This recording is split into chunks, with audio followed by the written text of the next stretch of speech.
Hey. Hey, we're live. There we go. Look at that.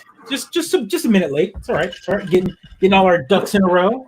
Yeah, absolutely. Welcome to the Mid-Geek crisis. Right. It's a colorful in here. I made it a little colorful. I put out the decorations. In celebration of Pride, which we're probably late to the show, but we're late to everything. So here we are. I think like the show is interesting because we had a rough first week. That first week in June was just hard, and then the next week was us back from that. But I think this episode, maybe the next one, we'll continue the trend for sure. Mm-hmm. We want to make it seem like we rolled out the carpet for one day and then we're gonna pull it under. No, we gotta celebrate it all. Sure. Why am I on the left? I am confused by that. That's right. Hold on. Let's see. Boom. There we go. Now we're right. Order is restored. Now we can roll music. Thanks for jumping on, Tim. Yeah, let's pick it up. Let's mosquito. There we go. Let's kick this off. Let's kick this off properly here. Let's go.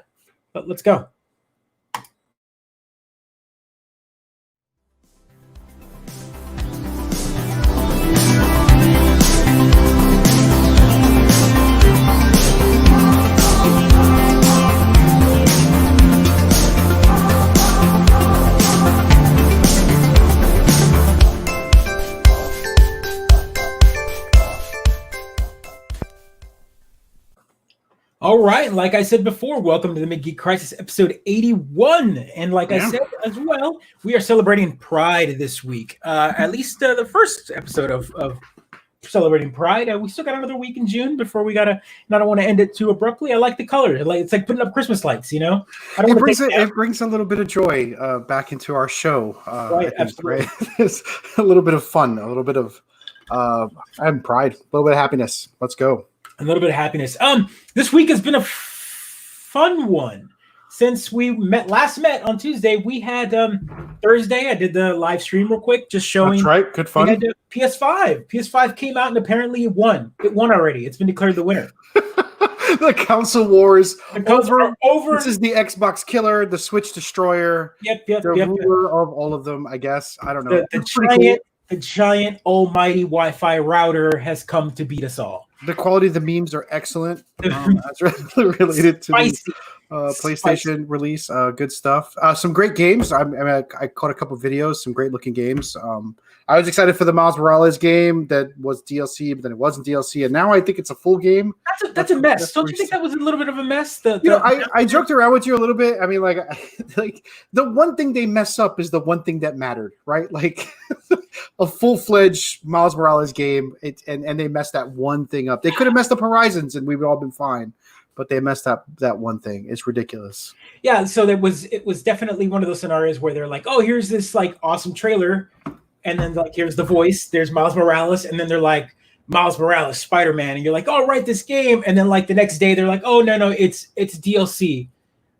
But then the next day they have to retract even that. They're like, no, it's the full game. It's the full game. I swear, it's a full game, but it's going to be a lower price game, which is fine, right? I don't mind low price games. Bring them on, right? Yeah. Not everything has to be $60. Give me a great single player experience, and I'll pay you $40, $50, $30 for it, right? So did you end up watching all of the entire thing, or did you watch a bits and pieces? I just read little bits and pieces here and there. Like I said, I'm not a PlayStation fanboy, so I don't really. Well, I think they definitely. I'm not going to buy it. So I don't want to get all hot and bothered for something I'm not going to buy. But there were some games on there that were announced for the system that are coming out on other systems as well. And yeah, exactly. I'll wait. But there was one in particular that a little controversial. There was what is it? What was it called? Tiny Devils Inside. Grand Theft Auto 5. Oh, is that? We're finally getting it. We're getting 5 for the next gen consoles. Yes. Wait, what year is it? I forgot. I swear, Rockstar has figured out the algorithm, right? They're just going to release the same thing across 3 consoles now, right? Because this was a 360 game. Yes, it was, and now it's Xbox I One. didn't buy it for 360 because it came out right at the tail. Right, you held off for it as long as you could. I held off almost a year before it came out on the next gen consoles, and it came out on PS4, and I was like, all right, I got it. And that's where I played about halfway through and was like, this isn't for me, man. I don't like this. I don't like this dark story arc. I miss my. I wonder if it would all. I mean, it's what, 6 years old, 7 years old. I wonder if it all Seven. It's as old as the Xbox One, right? Or Xbox. It's longer than the Confederacy. Oh God, come on. Let's. And GTA 5 will live again, I guess is the joke, right? Back on the no, and they're releasing online as a standalone. I think that was the interesting. They've just admitted like, hey, this is what we're focused on. Like, they're like, if you own it on PS4, you're gonna get the online section of it on PS5 for free. Which I'm like, how does that work? Do I have to have it digitally, or can I just pop in my PS4 disc and it goes, oh, you have it, and it'll download? Yeah. We'll see. I don't know. Probably have to pay. Are they going to charge people for online? Like that's like Fortnite automatically charging you. Like it's just online. Like I don't. Well, yeah, I mean, it's like weird. They get like $1 million. We're making a shit ton of money off of this, and they did, right? There was huge. I mean, they offered it for free, and everyone bought $1 million credit cards or platinum access or whatever they do on that. And rolls because you said that. That automatically triggers that. There we go. It's killing us. Anytime we get your money, it's killing me. It's killing us. It's killing us for sure. Honest, I mean, you mentioned the Sony drop, and I have not been on that hype train, right? But I forgot all about that news. Like it just left on my head when that image of the Star Wars Squadron came up on the screen and then disappeared, right? I just forgot. I was like, wait, whoa, what's this? What's going on here? I sent you a message immediately as soon as it hit. And again, behind the scenes, a picture may talk a lot. And the moment that dropped, because we are always talking about, Star Wars, we want a fighter. We want a fighter game. We want a squadron game. We want X-Wing versus TIE Fighter. We want that. And it launched. It came like, here it is. Here's this game. And immediately I go, Pedro, oh my God. And of course he goes, what are you going to learn? It's EA. Yeah. How are you gonna like? Joe already bought tickets. He was like, "I'm first in line for the hype train. I am at the platform. Where are you, Pedro? Where are you? What's going on? I'm here." And I'm like, "Come on, man! Like, I'm not. I'm gonna wait for the trailer. I'm gonna see what's up." And then came today. Oh, I blacked out. I don't know what happened. Blacked out. Charges on my credit card. Pre-ordered the goddamn game. Watched the trailer and immediately. Throw it up for a second. Throw it up. Let's see. Let's show folks that picture because it's really good art. I mean, that's a really evocative piece of work there. It's gorgeous. The trailer, which we don't have to show. No. I mean, it's really. It looked exciting. It looked like what I wanted, and it has a single player campaign with 5 people. Like it's being done by Motive. Motive is the same group that did the single player campaign for Battlefront 2, which if you played it, it was really good. The single player with the character, development and all that was well done. Yep. It's the rest of the game that was a little like, eh.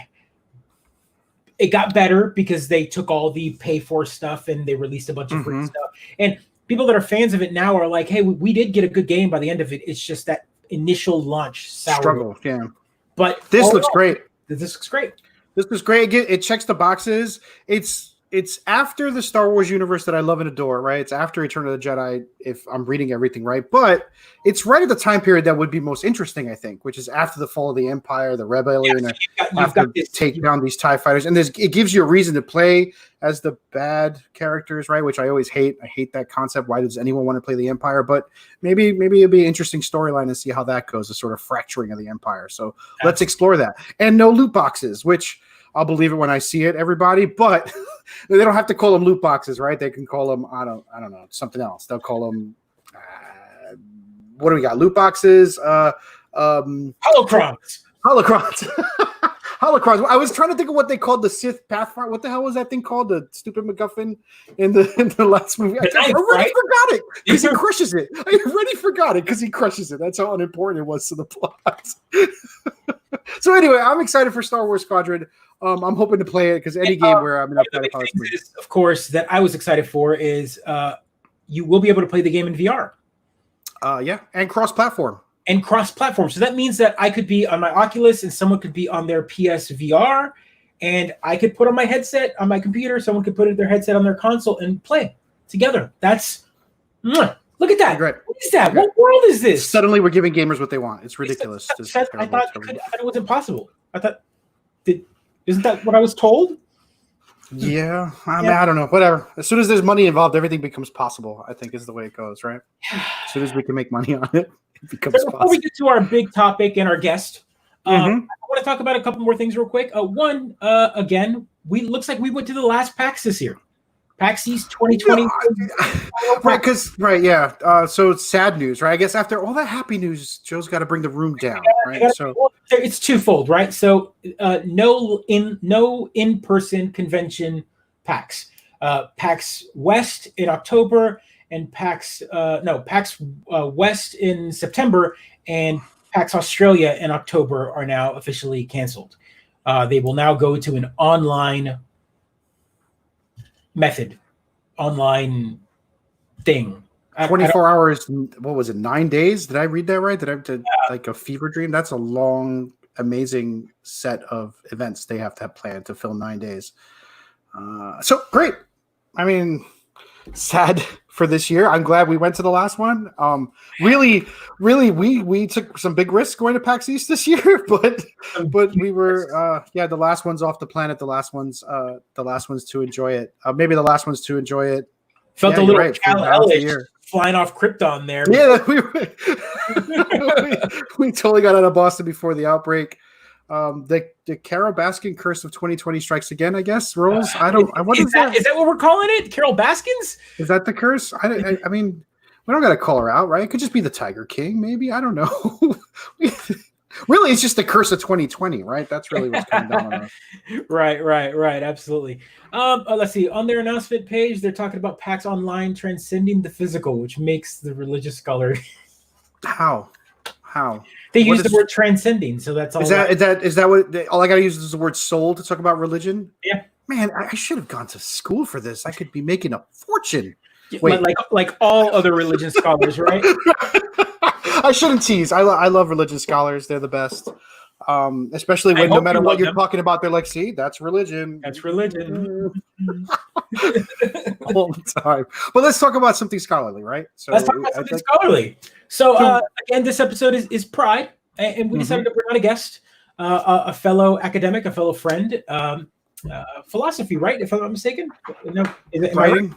Right? Jesus, did you not read the bio? I don't bring the bio. I'm going to bring Jordan on. So our friend Jordan Wood is here to join us. Hey, Jordan.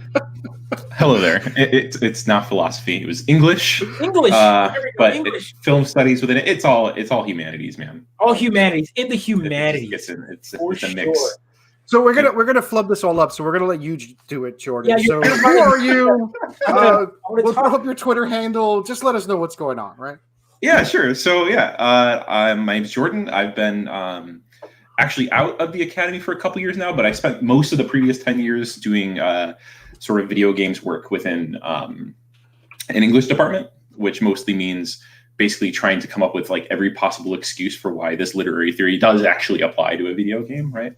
Mm-hmm. It's a lot of that kind of fight. Not much different from religious scholars. Not at all. Yeah. Another thing that's also not different from religion scholars is telling everybody else, like, oh, that's literature. That's literature. That's So I've spent most of the last 10 years studying video games and queer theory and LGBTQ representation and sort of gender more broadly. When I started doing that, let's see, it would have been like 2011, 2010. I was coming into that brand new, right? I didn't realize there was already a conversation of some kind happening around that.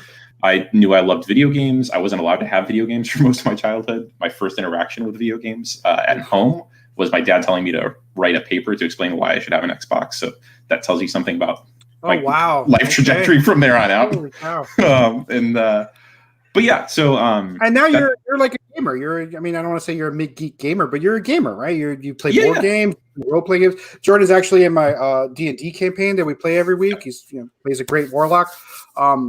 He at video games, we talk video games, which is why we thought of you to bring you on here, because we knew you were our resident writer about this particular theory.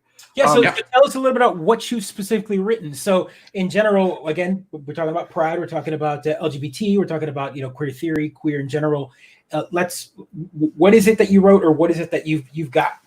Yeah, so I think first of all, it's probably important to state that to just state that like I'm straight. I'm in this room straight, and I wrote trying to sort of trouble that and center that as part of the issue. There are so many good scholars that are doing work right now that are women of color and queer women and non-heteronormative folks that are sort of, I'm hoping to signal boost a little bit tonight too. Sure, absolutely, and that's what we're here for as allies. Yeah. Right? We can all we can do as as straight men in general. We're trying to like, hey, we signal boost. Let's be allies. Let's be the best allies we can be.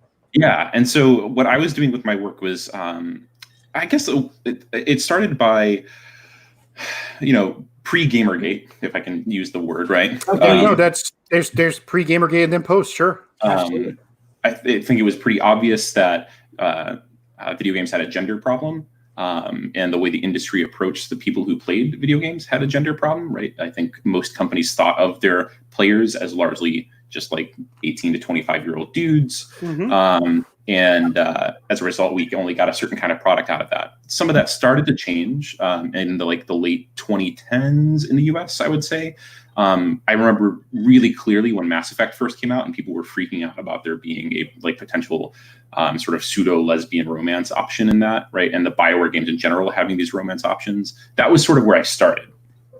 I very quickly was that one of the first examples, like big budget, big studio examples of? It was not one of the first examples, but it was one of the bigger ones early on that broke into non-gaming circles, right? Oh my gosh, yeah. Because like CNN and Fox News ran things about it and about how it was like dangerous for children. Right. So if you played Shepherd, like a male Shepherd, I mean, you can have relationships with other male crew members or aliens that identified as male as well, which was interesting. I remember that being kind of a big deal. And you could absolutely, and you could have you could have LGBTQ style or like relationships in previous BioWare games, but none of them had the kind of cinematic representation that other people outside of video games could look at and say like, oh, that's something different, right? I'm attached to that in a different way. Sure. And so I was excited to start doing work about like, hey, why is representation sort of lacking? And it's not just with queer characters, right? It was also just like with anyone that wasn't a straight white dude, right? Right. The Shepherd. Like anyway, all the characters you have to play look like Shepherd for a couple of years, yeah. Well, and then I mean, going back, right?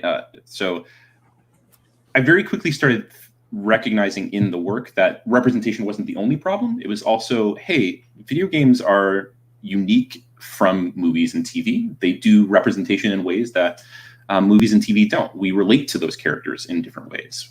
When you sit down to play Shepherd, you take on an I as part of that, right? I am doing this, as Shepherd is doing this, in a way that you don't do with a movie or a TV show. And that shifts the sort of window of what representation means. And so that's the question that really set off most of my work, was sort of trying to think in that space of like, what does it mean to represent straightness and then queerness in video games, and how does play feature into that, right? Mm-hmm. And so that's kind of high level. Sure. The games I wrote a lot about were games like The Binding of Isaac. I wrote about Jade Empire, another BioWare game that predates Mass Effect. I wrote a lot about Bayonetta. So Jade Empire, I remember that came out on the original Xbox. Original Xbox, that's right. Did that have? I don't remember. Yeah, actually, that had many more sort of straight and queer romanceable options than Mass Effect did. It was a really landmark games in terms of its representation. Because was it just because it had small distribution that it wasn't a big deal, or it just flew under the radar? I remember it being kind of a big deal because it was a BioWare game, which was again the makers of KOTOR, right at the time. They were like makers of Knights of the Old Republic. Here's their new game, but I don't remember the news of Jade Empire having anything like that. Maybe Well, and not just that, right? It wasn't just you could be either straight or gay or lesbian. You could be bisexual in that, and it was articulated fairly complexly, at least like relative to what else was going on. It wasn't just a sort of like, pick red, pick blue. It was like, oh no, there's a character who's not you, who's bisexual and who's open about that, right? That you can romance, and that was pretty new. And it was a bi male, which was even less heard of. And right, sure. Right? Yeah, so Jade Empire is a really interesting game because on the flip side of Jade Empire, in a lot of ways, it's a really straight game, right? It's a game about sort of restoring the natural order of things to a productive, more or less pseudo-capitalist society, whereas Binding of Isaac is a more queer game, right? It's not about restoring a perfect sort of heteronormative family. It's about figuring out a way forward when that's impossible for you, right? So wait, Binding of Isaac. It's on Xbox. I saw it. There's like a big edition that's relatively cheap. I thought it was like a roguelike. So in my quick looking at it, I was like, oh, this is just another roguelike. What makes it stand out and worthy of talking about when we're talking about this sort of pride moment, right? What makes that a game to talk about or re-examine? I think Binding of Isaac is one of the reasons I ended up writing about it was because even though it lacked that sort of obvious, okay, here we're representing a gay character, here we're representing something that's outside the normal kind of straight male prototype, it still represented something very disruptive to heteronormativity. It took the premise of the Binding of Isaac is rooted in trauma. Right. It's rooted in a young boy's experience of his mother's radical faith that is hurtful to him. And so he has to sort of go through these crazy like dungeons, right? That's the roguelike part. You're going through these 5 layers of dungeons downward. And the way you get more powerful is by taking on the wounds of the world and reconfiguring them into something strong for you on your actual body, the character's actual body, right? So the way Isaac fights in that is by crying his tears, right? His tears are the bullets in the Binding of Isaac. And so upgrades are frequently pretty macabre as a result of that, right? And I don't want to suggest that this is a sort of template for, like you're saying, pride, right? Pride is a really important affect when we think about think like progress, right? And making progress. Right. But pride is rooted in finding joy in the midst of stuff really not being right? Injustice, right? It's about finding community and creating that pride as a challenge to what the world wants you to feel, which is shame. Right. And Binding of Isaac is about the flip side of pride, which is shame. And it's about how do you, in the face of a world that wants you to be shameful, reconfigure your body, reconfigure the way that you relate to that world so that you are powerful. Wow. Yeah, I remember this game when looking at it at face value, it looks very childish, right? Here's a little character, very thick lines, very... Well, it's originally a Flash game. Yeah, right. I do remember it was originally a Flash game, but there was a story that was deeper, way deeper than you thought it was, in this story. And so, like, it doesn't take much to read into it. It wasn't hiding it in any way. But in general, the visuals don't tell you that that's what you're getting out of all of this. Right. And it's totally possible to play this game, quote unquote, straight, right? Like it's not the reading that I sort of just gave is not necessarily telegraphed, right, by this game. Sure. Right. But there's a really wonderful scholar named Bo Ruberg. Their book, Video Games Have Always Been Queer, is extremely good. They talk about what it means to play a game queerly, right? Which is to kind of, in this case, play against the game of the grain, against the grain of the game. Like no kill runs in Fallout or... Yeah, you might think about like a pacifist run or something like that. Yeah, there's Bo. Bo is truly wonderful. He's a fantastic scholar and an excellent human being. This idea of playing something queerly is about finding those gaps of where a game, or in this case, you might think about like a broader culture where everything feels so oppressively straight or oppressively male, and figuring out how to find points of pride, points of joy within that. Huh. Yeah, that's a great comment, Reese. I really appreciate that. This idea that not all useful affects or feelings have to be happy or joyful ones, right? Melancholy is also important in there, as well as like mourning, and taking that energy and doing something really interesting with it, which I think the Binding of Isaac really does. I'm processing this, right? So I appreciate you delivering this. I haven't gotten to talk about this in a little while, so it's not something I'm familiar with, So it's an education, which I think is important as well, right? So thanks, Reese, for that great comment. We talk a lot about this on this show as kind of a running theme that gaming is our escape as we get older, but it's also become this way deeper art form that it's given credit for sometimes. Yeah. You know, it's still dismissed as things kids do, and I'm like, I played like 12 hours this week. What are you talking about? Like, I put some time into my games. And someone would say, "Oh, you're just playing video games," and I'm like, "Is the guy?" And again, this isn't dismissive to like sports viewers. I love sports and all that, but sitting there watching 12 hours worth of sports in 1 week, you got what out of it? But if you played a game that's got a deep story with, you know, deep narrative, you know, teaching you morality, I think that's just as good as reading a good book or reading or just anything academic. Again, all of that you were able to extrapolate from a game like Binding of Isaac, which again, when you look at it face value, looks very childish. I mean, it's practically given away now as a bundle game constantly. You know, $3, $5 can download this game, but there's so much there, so much that you can really manipulate from, that I think that's what matters. I think that's what matters in some games. Well, and it's not just I totally agree with you, right? It's the art form itself, right? And the fact that so many of us are drawn to this medium to spend so much of our lives in it, it says something about the fact that it is important, that it is doing something that's really interesting. But in addition to that, it's so pervasive, right? Video games, this is people my age, right? Like I'm 31, like this is what this feels like my medium, right? Like I grew up in this. This is the thing that makes the most sense to me. It's always working on me. How I'm shaped is partially because of the video games I play, in the same way that all the texts you interact with shape you, right? And so that makes what they do and what they say really important if you think about it. Yeah, so I appreciate that question. So does queerness in gaming have a long history, or have developers only started being more representative recently? Thanks, Sibling Streamer. Yeah, I mean, I super appreciate that question. I think like, I mean, so there's a couple ways to approach this, right? One is to sort of start by saying video games are still quite young, right?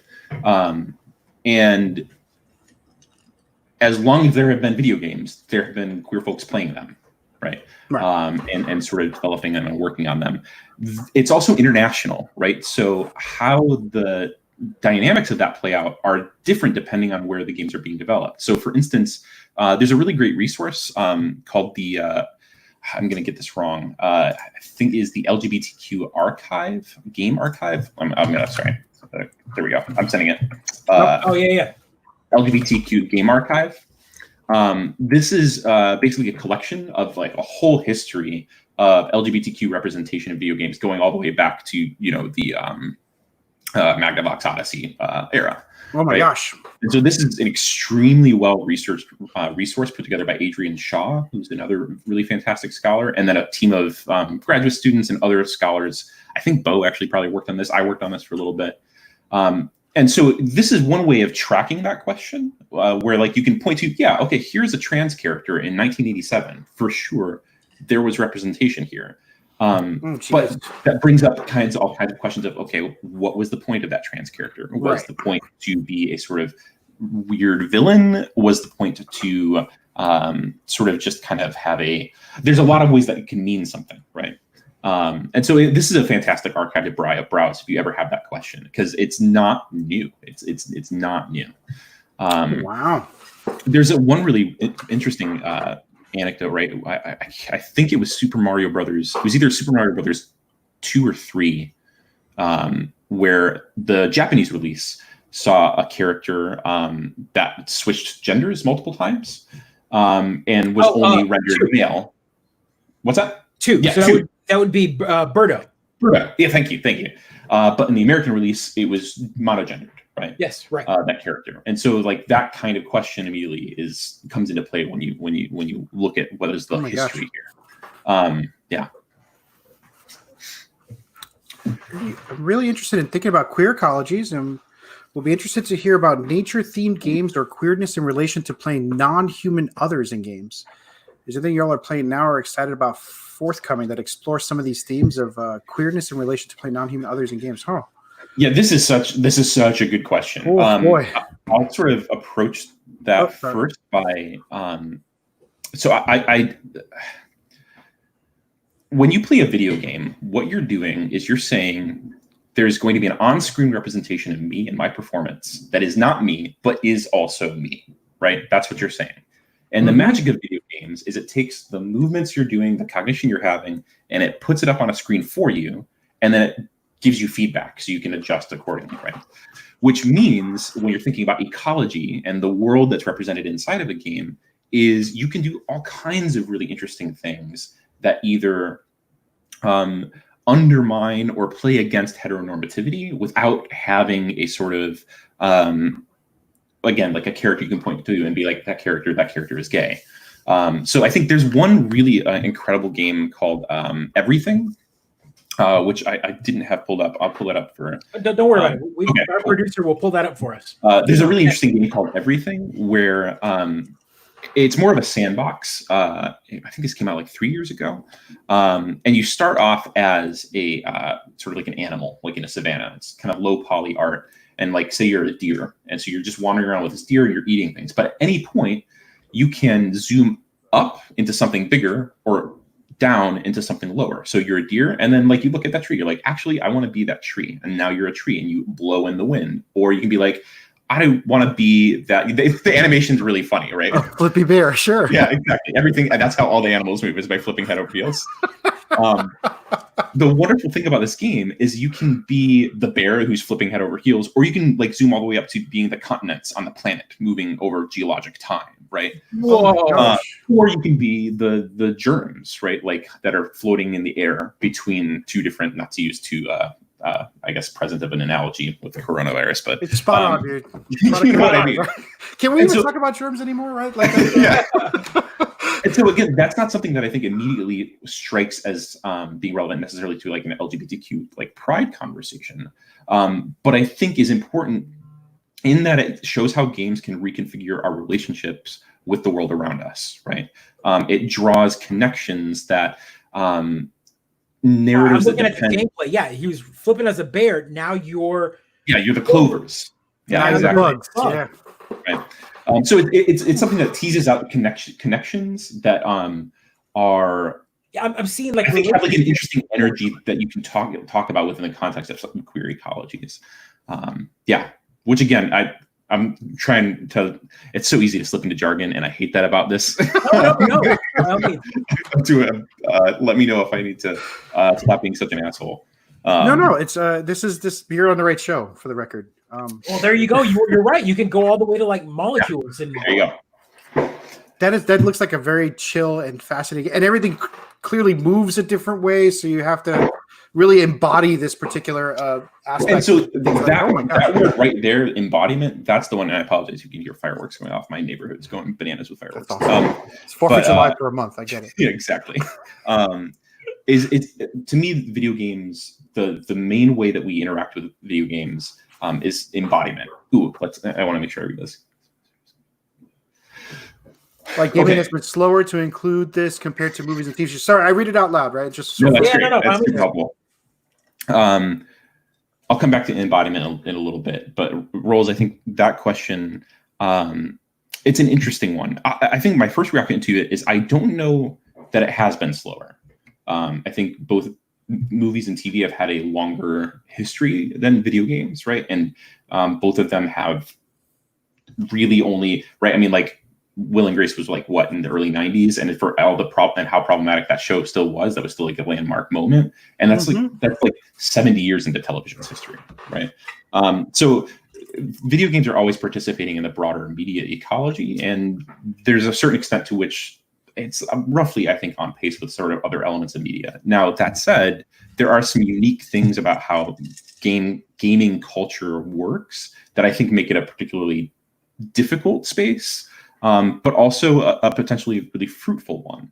For one, gaming is always very interactive. It's always been super interactive from the start. It's about players making choices, and it's about talking about those choices with one another, like in and outside of the games, right? Right. That opens up space for really important kinds of supportive communities that I think are harder to find in other contexts. There's been a lot of really good sociological work about how communities of queer folks play straight games together and get something out of it that they might not have been able to access without that sort of community play. On the flip side, right, you have I mean, harassment is really horrendous, right? And has been a sticky problem for video games for a long time. And that has everything to do with the way masculinity was conceived as like a target market for video games, as well as how, everything from the working conditions. And I mean, I know you guys have talked before about how different gaming companies have had like sexual harassment lawsuits and like toxic cultures. It starts there and it bleeds all the way down right to the players. So I guess the short answer to the question, Rolls, is I think on the whole, it's not that it's been slower. I think we haven't always been good at understanding how the problems the video game industry faces are different from the ones the rest of the media culture faces, and they need different tools to address.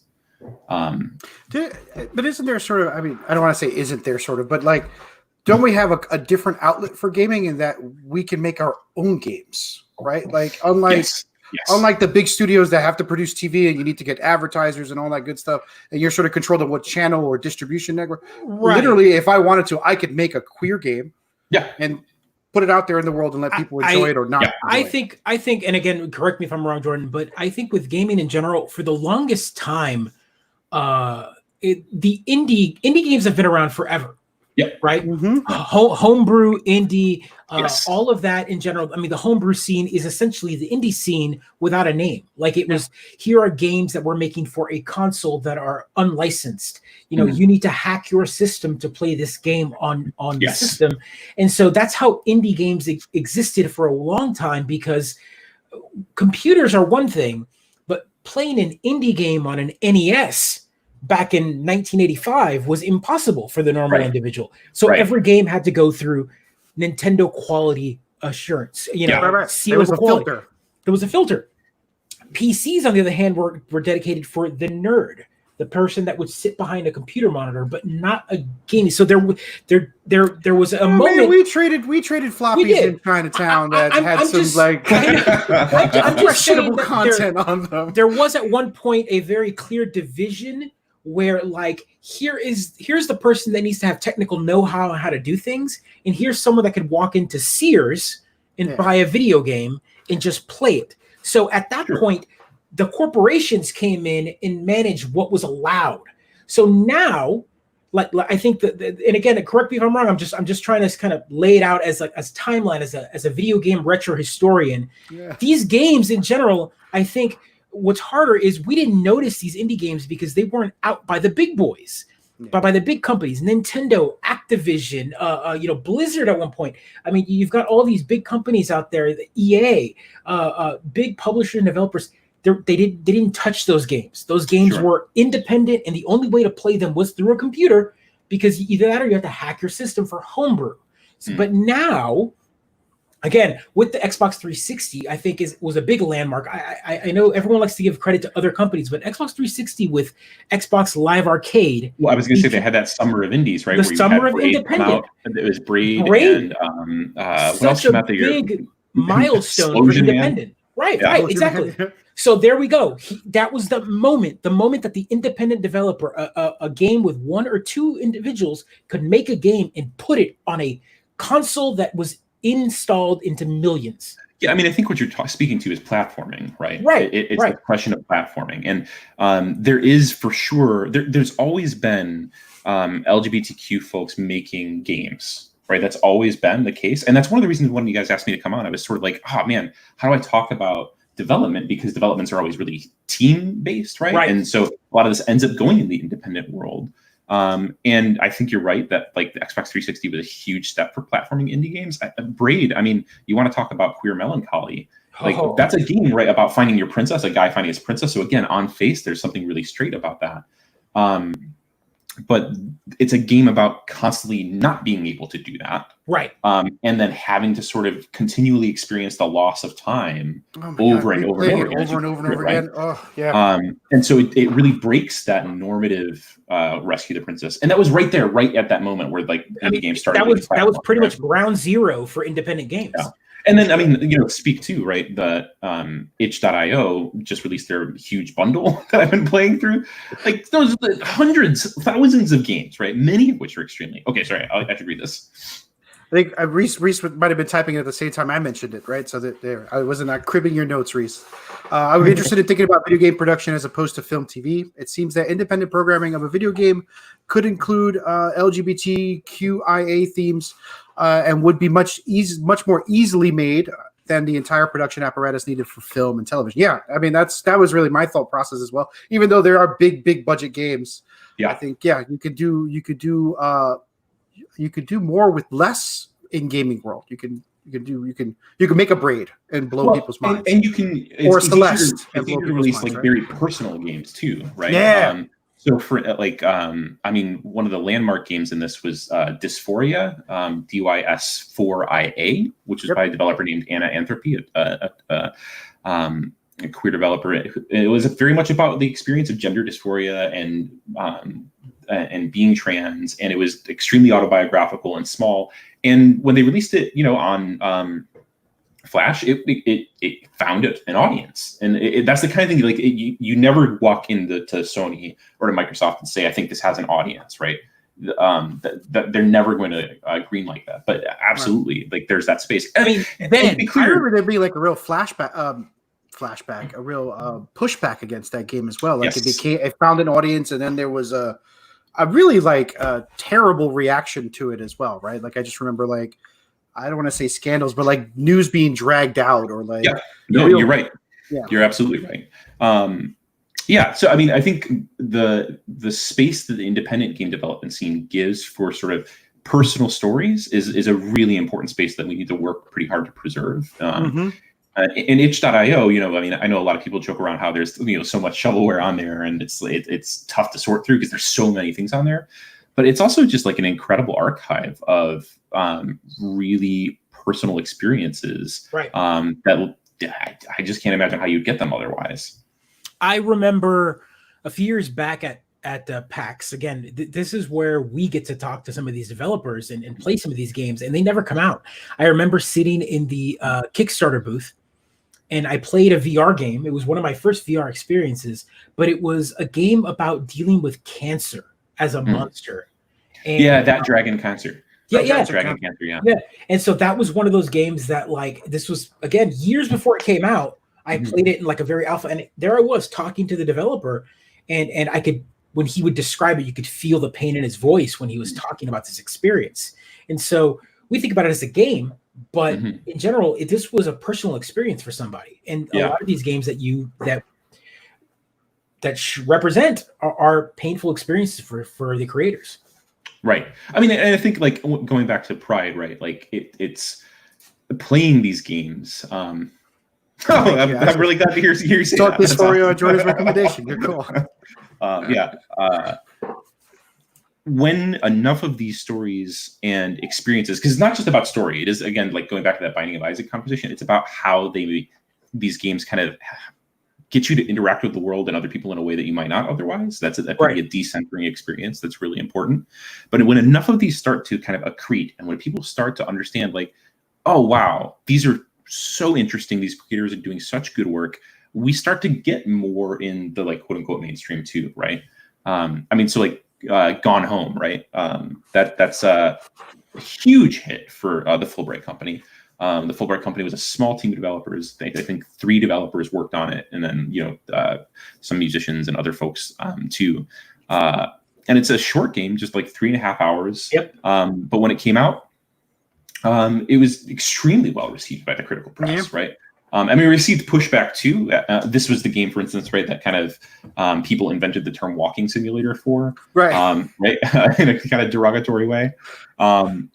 And this is so I was able to teach this game once, and what's fascinating about this game is it approaches you like it's going to be a first-person horror game. You're kind of alone in this. It was for the longest time.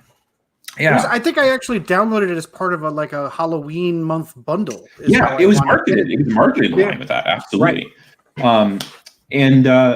But it uses the sort of video game language of exploring a space, and it conjoins that with sort of historical artifacts of Riot Girl punk music and voiceover narration to give you this really lovely unfolding coming out story. And it's really rich. And you can tell there's so much care put into it, not just in terms of the story it's telling, but also in terms of hey, we know what games can do, and we think it'd be really interesting if a game did this. And so, I think that's the kind of stuff that's so exciting to see.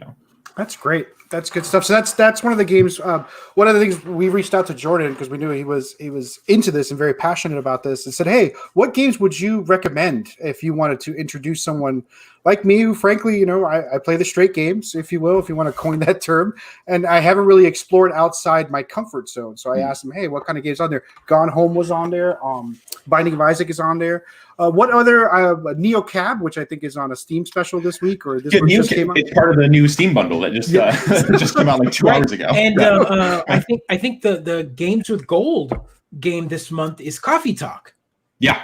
Which is also a huge like milestone in the here's this game that's getting huge buzz. Again, it's all about relationship. It's about tuning the coffee and the tea while you're listening to someone's love story, turmoil, problems in general. Oh my gosh. It's great. I mean, part of what's wonderful about that too isn't just the idea, right, of getting, it isn't just the idea of getting more LGBTQIA folks involved in development or interested in playing a game, right? But it's also like giving us more aesthetics in video games than just the 3 or 4 that we generally think of when we think about video games, right? Which I love all of those too, right? Don't get me wrong. This is why we come back to this theme a lot, right, Joe? Representation matters immensely because it actually deepens and broadens our experience of the world, right? It's just it's an amazing sort of thing where we hear stories that are very different from what we would normally go for, and then this is not a game I would. I'm looking at this one. This is not a game I would normally pick up, right? But I'm looking at it. I'm like, all right, but based on a recommendation, let's give it a whirl. So you're making coffee in this game? Yeah. You're a barista. You're making coffee. The whole purpose is you're a barista, but you're also hearing and you're answering some of these problems. It's almost like you're like the bartender. You're sitting there what would you like? NeoCab, you're like an Uber driver, but you're listening to stories, and I guess you provide relationship advice, or you're listening and interacting with the people who are. Yeah, NeoCab. Yeah, that's exactly right. Like in NeoCab, you're this cab driver, and you're interacting with people, but you also got your own agenda. You have this old roommate who maybe you were in love with, but maybe not. That you're trying to track down. I don't think it's third wave though. In NeoCab, the really interesting hook about that one is you have this mood thermometer basically gives you again, that game is called NeoCab, right? Yeah, NeoCab. Yeah, and it gives you four. It gives you these 4 different quadrants and different intensities of feeling that you have to constantly be monitoring in relation to the people behind you.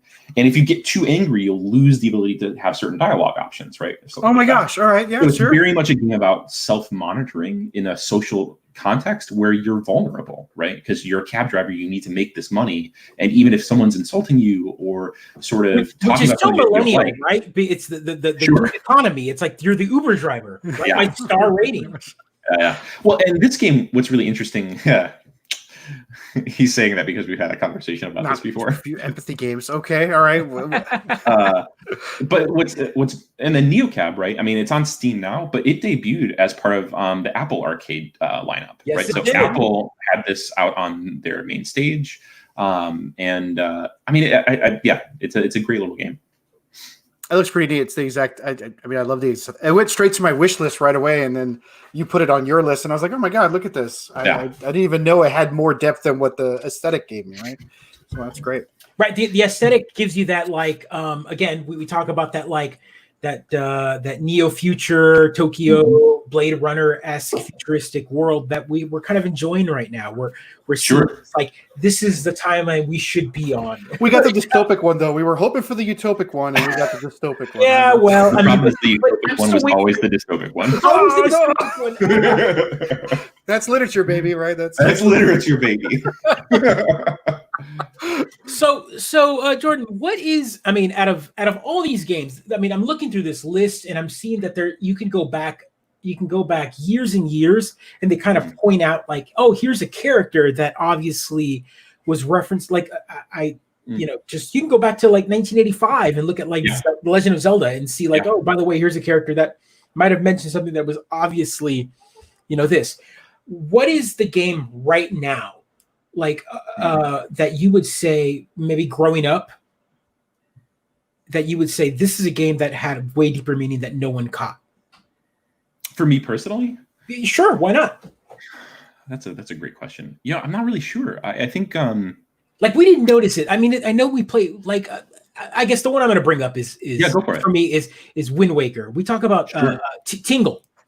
The character Tingle was made fun of constantly, but when we really think about it, it was just a joyful character that was really bringing a different feeling, a different way to kind of bring things into the world. We made fun of him. Mm-hmm. He's obviously kind of a not problematic, but definitely a different character at the time that this game. But now when we look back, we're like, oh wow. Like this is a character that was obviously telegraphing a different feeling, and the world probably wasn't ready for that at the moment. Sure, yeah, I mean that might be right. Like I think this is video games. One of the reasons video games are so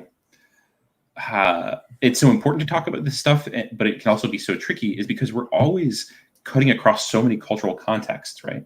And so the kind of character that Tingle has a certain kind of meaning for a Japanese game developer that it might not have for an American audience, or it might take on new meanings when it comes to an American audience. Right. And then the way it's received here might not be the same way it's received there. And I think like looking back, like the King in Katamari, I just started playing that on the King in Katamari, he's just like, what is this? What am I doing here?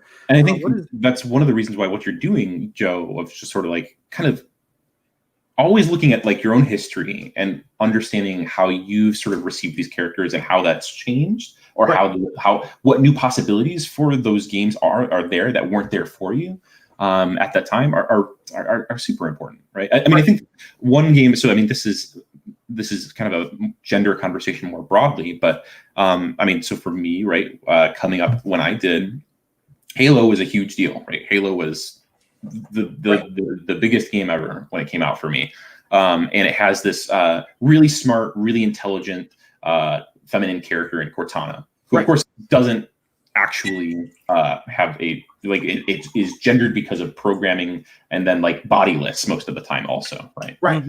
And that's an interesting thing. That's an interesting thing because we do get this feminine voice. It's coded as feminine in ways that games were not always doing at that time for that kind of character that she was. What's interesting is as the Halo series goes on, she becomes more and more physical, more and more corporeal. Like if you look at the history of Cortana's game designs, like she more and more like a real person, right? Right. When she starts going rampant in a way, she's almost like she's bridging that gap, and that's where the AI gets too old.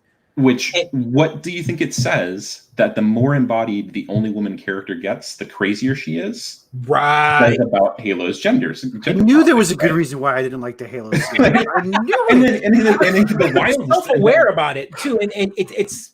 Wait, we should probably say spoilers for everybody at this point. Oh, no, sure. Well, the wildest thing about that story is it ends with Microsoft taking Cortana and totally disembodying her and making the Siri counterpart.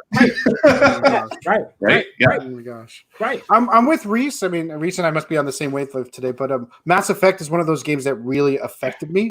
And it was actually, I want to say, one of the first games where I actually role played a non-cis male, right? Like I was like, I'm going to give this a try. I'm going to embrace it. It wound up being a renegade for life sort of style with that character, but it just wound up being a great time with me.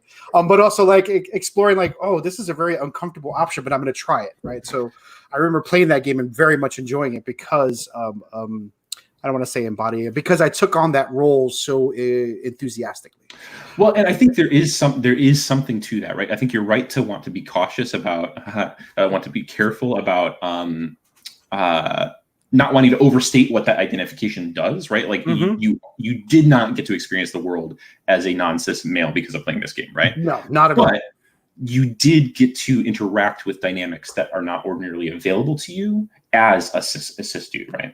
Right, yeah. And so that's really important. It also helps that Jennifer Hale's voice acting is just way better. Her voice acting. Really, yeah, no. Yes, 100%, Reese. I could not agree more with that. Yeah, absolutely. So here's another. You should. Reese is great. Here's another character that I think is interesting. In general, we look back towards like American game development was very obviously masculine. We were very influenced by American action movies. The Arnold Schwarzenegger. Some of the old advertisements for Nintendo were like overtly like masculine, like hey. Right. But let's talk about. I want to go back to the year is 1997. Oh, really? And here is Final Fantasy VII, and there's a whole quest where your main character has to enter a brothel in a way, and you have to dress up as a woman.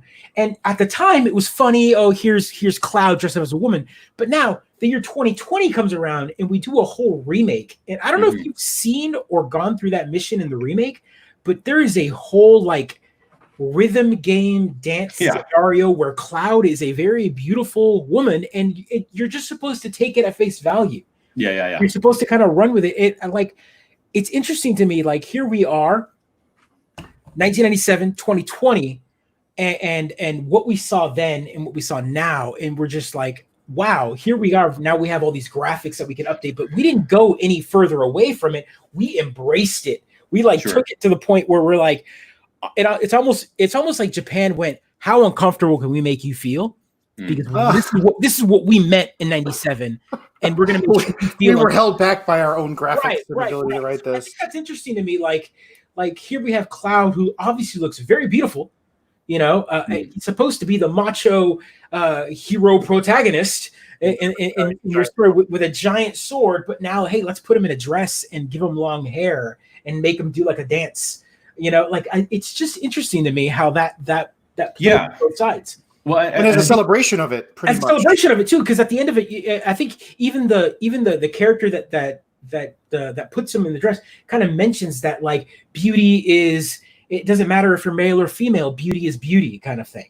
Sure. Yeah. I mean, I think you'll find too, right? I mean, there's a similar thing that happens in Wind Waker, right? Or not Wind Waker, excuse me. The more recent one, Breath of the Wild. Breath of the Wild.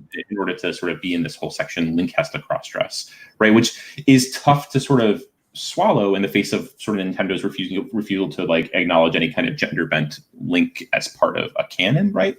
And so I think like there's always this question of the most interesting thing is once something like that comes out, like that scene in Final Fantasy.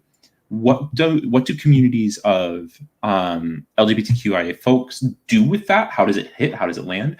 And what does it do for straight folks playing as well? Is it a moment of spectacle, or is it a moment of sympathy? Is it a moment of like is it a moment of kind of like mockery, or is it a moment of, like you were saying, a celebration, right? And there's always ways of like, I mean, I haven't played the new Final Fantasy VII, so I can't speak to it directly. I've just seen the video.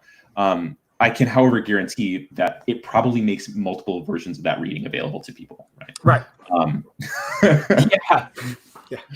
I know Animal Crossing, right? Yeah. I feel like when I was a kid, the concept of having female presenting clothing on a male character was impossible. Sure. You could never put a dress, even if you can customize your character. You couldn't pick the dress option. Now it's just a standard par course, right? It does not even matter if you couldn't. In relation to that, you couldn't pick your skin color. You had to go out and tan if you wanted to have darker skin color in the original. Oh, dude, yes. And it's really for me now. I just automatically pick it, and I'm good to go. It's the same thing with like emojis. I can now pick it and go, right? So representation again matters. Things like that. So this is a really interesting conversation to me because are you nerding out over this, Joe? Is that where? No. I'm like, it's good to have in the background. Like here we have a scene where we're given a rhythm game, and they're like, "Yes, honey, work it." And I'm just like, wow, like this is too much for me. Yeah, the bee costumes are pretty good. Yeah. I mean, it's both sides of the spectrum. We're like, as cis male, you're supposed to be like, oh, look how sexy it is. But then here we have the protagonist dressed up in a second. Like, sure, it's definitely plays both sides. And then at that one point, you're like, do you find her sexy? Him sexy? I'm like, what? How uncomfortable can you make the definitely American player feel? Sure. I mean, I think cautious too. Like what you're raising is, and sorry. I'm losing my train of thought. Man, there's something I was going to jump on. Dude, it's gone. It's gone. It's late. I totally understand. We work hard all day long. That's fair. Yeah. I meant Animal Crossing, and then that was that. And then you're distracted by the spectacle of this. Exactly. Dude, this is spoilers, man. I got this game on list. What is this? What are you showing this for? I have avoided this video. I mean, come on. You're not getting a PS4. I'm gonna get it on special. No, I'm not gonna get a PS4. This will come on the Xbox or somewhere. This looks objectionable. I mean, I'm not gonna lie to you. This looks. I mean, I'm an old man, but this looks really. No, I mean, I think this is part of the thing, right? It is understanding. Representations are always really complex, and often when we're talking about LGBTQIA representation in video games, we're talking about which we can obviously tell that the owner of the Honeybee Inn is gender fluid. He talks about it. Like that's, I think that's the 2020 representation right here. Like this right here, this was one of those moments in a modern game that, again, this is a remake from '97, which was always supposed to be there. That's kind of what I'm kind of getting at. It's like, here's this character that was there in '97 that we didn't get a full media, but now look at this. Like here we have a moment where you have. I mean, that's only true if you believe that this game is the fulfillment of an initial vision, which I would want to resist that reading. Right? Sure, of course, that's fair. And I think also, right, like with this kind of, video games have a hard time doing any kind of work without stereotypes, which isn't necessarily a bad or a good thing. Like video games tend to present anything in terms of like, I need something I can recognize very quickly because you, the player, have to figure out how to interact with that world as quickly as possible. That's what games do, right? Hit those tropes. Right. And so when you import like narrative representations of LGBTQI folks into that kind of setting, you need to be pretty careful as a developer about like, how am I reinforcing a stereotype to make something more easily accessible to the player, right? Because we need that quick cut. And so, not suggesting that's what's happening here. Like, as I don't know this one at all. It definitely seems to be playing up certain kinds of stereotypes in the same way that like Tingle was, for instance. Sure. And so the question then is like, right, what does it do with it? Right. And again, at the end of this, the individual, the owner of the Honeybee Inn, he will tell you, he'll be like, beauty is it's non-conformative. He talks about that. Sure. And I think that was kind of the interesting part that wasn't in the '97 game, but here we have a representation, a new message, kind of going, hey, by the way, I don't care that this person is male or female and he's in a dress or not. It's like he is beautiful no matter what. Sure. So that's that moment in the game where I'm like, wow, okay, that was definitely like, hold up, here's that moment for those players that probably thought that this was just a funny moment in '97. Right. I mean, I think for me, the most interesting part about this is probably the way it configures Cloud as an object of desire for both masculine and feminine gazes, potentially, right? Yeah. I feel like the value of that probably depends on whether or not the masculine gaze towards Cloud is a stereotyped gaze, right? Like only someone so obviously sort of like fluid under these kinds of readings could possibly see Cloud as attractive in that way. Right. But yeah, no, I think that's a super interesting moment, and I would love to do more thinking about how it compares to the older one as well. Sure. Yeah. That's a big box game too. So. Yeah, but exactly. That's a big box. I mean, there are special edition Final Fantasy PS4, for it. Yeah. So what other games do you think? If you want to go a little bit deeper, give me one more. Give me one more, and then we'll close out the show. And this is my homework, right? I promise I will play these games. I have gone home. You mentioned what happened to Edith. What Remains of Edith Finch? I always want to say whatever happened to Edith Finch. Right, it's whatever. Baby Jane, but I have them both. Actually, I don't know when I bought them, but I actually owned them and never played them. So it's good to have. Which one is that one again? What was it? Actually, what if we talk instead about Lady Killer in a Bind? Would that be all right? Yeah, that's fine. Tell us about it. Lady Killer in a Bind. Can you pull that up? Lady Killer in a Bind. This is an independent game. More risque than the other games that we've been talking about. It's sort of explicitly framed within like the kind of within the it's not an eroge, but it is a visual novel with sexual content in it, right? And it's about a brother and sister, or they're twins. The sister is lesbian, and she is pretty dang kinky. and basically goes in her brother's place as her brother to a school trip, right? And has to, in order to win a contest, sort of for the whole week, make sure no one believes that she's her brother, right? Like, or make sure no one thinks that she isn't her brother. She has to be convincing that whole time. Mm-hmm. What's really interesting about that game is it opens up a space in storytelling for not just the representation of a queer character, but also it attempts to represent queer desire in a way that video games really struggle often to make available. So this is by a developer named Christine Love, who is a fantastic developer. It's also the name of a porn star who is not the same person. So when you Google, just be aware you're looking for Christine Love, the video game developer. Okay.